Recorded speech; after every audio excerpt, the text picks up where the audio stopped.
எப்படி வருதுன்னு சொல்லு. கொஞ்சம் கூட துடிக்கல உங்களுக்கு? உங்க அப்பா அப்படி கஷ்டப்படுறத பார்த்துட்டு நம்ம அப்பா அப்படி கஷ்டப்படுறாரு, எப்படி பாத்துக்கிட்டு இருக்கிறாரு கொஞ்சம் கூட தோணல?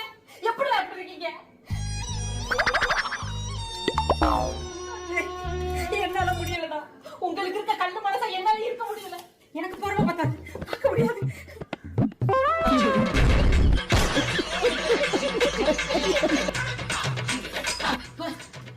நம்ம கண்ணு கொண்டு எதையும் பார்க்கல.